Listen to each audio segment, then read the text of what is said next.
Okay, everybody, welcome back to the video. So today I have with me probably my longest standing patient who got me that picture that you first saw in the video, who got me that sticker that I put on my water bottle for Christmas. And it was the best Christmas present ever because it's just a little sticker that says, yes, acupuncture helps with that. And I loved it.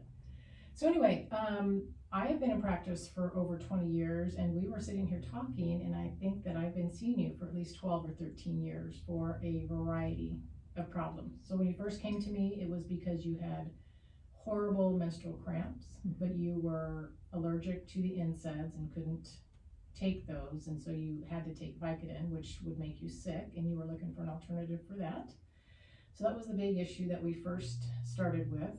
You've also had a lot of digestive issues, nausea, ulcers, that type of thing, breathing issues, anxiety, weight gain. So we've seen it all, right? And we've done it all. So why don't we start with you talking about the menstrual cramps, how that helped, how quickly it helped, because I can't remember. I mean, it's been years ago since we first did that. So go ahead and tell the audience what your experience was. Well, to begin with, I was the horrible cramps every single month, at least for a night or two at the beginning of each period. I would just be sitting up half the night, just rocking in pain, couldn't sleep, and then throwing up because I was taking the Vicodin, which was making me very sick, and I didn't realize that's what was making me sick. And so, it took a while to get the right balance of acupuncture and figuring out the right herbs for me. But now, I still get cramps, but they're mild, like a normal person, Right. Every month it's like, okay, Right. I can deal with this. I can even go to sleep, Yeah. I don't have those sleepless nights. I don't have the pain to the point that I'm crying, Yeah, that's good. And weren't you also diagnosed, were you diagnosed with endometriosis? Yes, And you also have fibroids? yes. But those have not grown, right? You came to me and showed me the ultrasound results, and our goal there was to make sure that those didn't grow any bigger, which we've been successful with that as well. That's right. So, and now we're hoping we can get you just through that perimenopausal transition so everything stops growing just on its own. So, yeah, that's our next phase of treatment. And then tell me about the digestive issues that you had, and what we did. And you had, I know, food allergies, and so we addressed all of that. So just talk a little bit about that. Well, I had just come to accept that stomach issues were going to be a part of my life. I was frequently nauseated. At one point, I was nauseated every day for 9 months, and I wasn't pregnant. And I had just horrible stomach pains, gas, bloating all the time. I had been diagnosed with IBS, but I didn't really know what to do about it. And so, we worked with that a little bit at a time, different herbs and things like that. But what really helped was changing my diet, which, you helped me to do in phases, because a lot of times when you give me a new diet, it takes me a little while to get on board because I procrastinate, or my sweet tooth just really gets at me. But once I was able to finally commit to changing my diet, those stomach issues are virtually gone. It is so rare that I ever have a stomach ache or bloating or anything like that. Right. And you've also lost? I've lost about 33 pounds. 33 pounds, that's amazing. And your sweet cravings?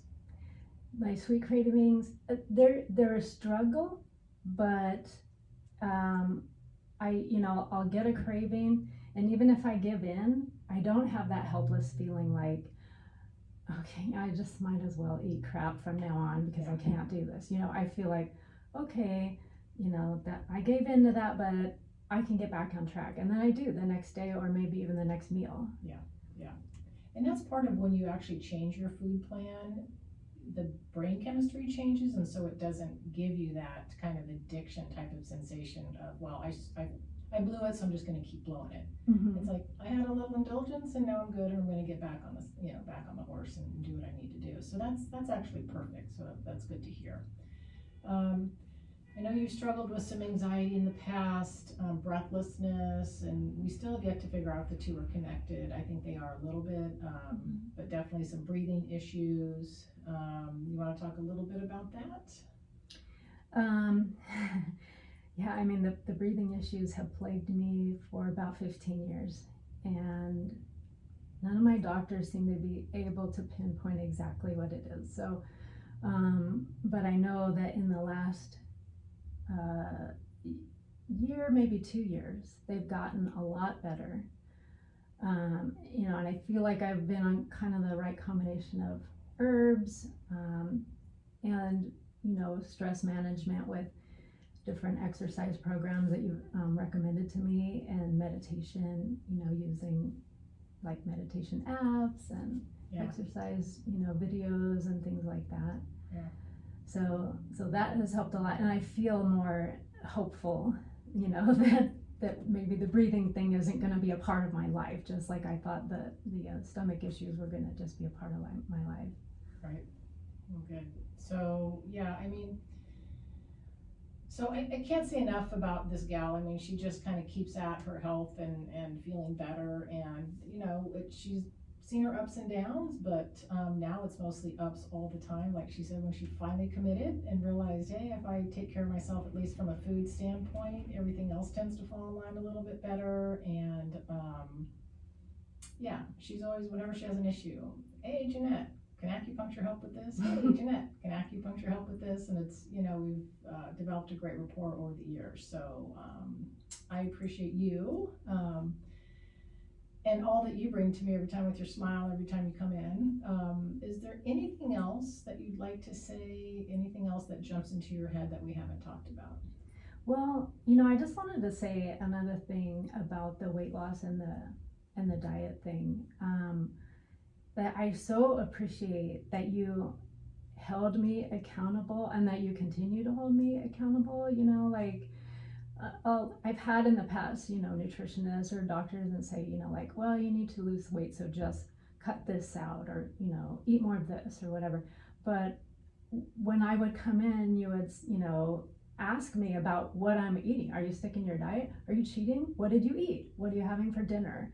And then you would share recipes with me, or cooking techniques. And that's exactly what I needed at that point, is just someone, because when I'm cooking for myself and I'm eating by myself a lot of the time, there's no one there to say, are you sure you want to eat that hot fudge sundae? Because maybe you're not going to feel good later. So I knew I was going to have to answer to somebody if I, got off track all the time. So I really appreciated that. Oh, good.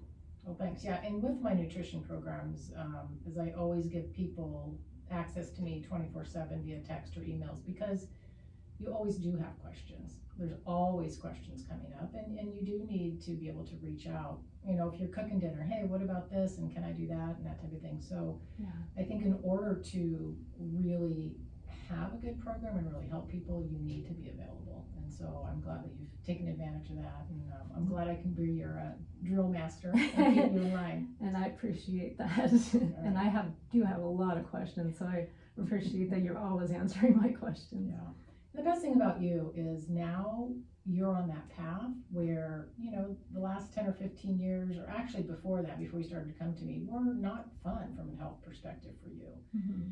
And now you've got, your path forward will just be very healthy, and you'll be eating the right foods, and all of your aches and pains and your stomach problems and your period cramps, everything is gone. And so now it's just kind of, smooth sailing ahead. Mm-hmm. So thank you for that, and thank you for coming in for the interview. Thank you.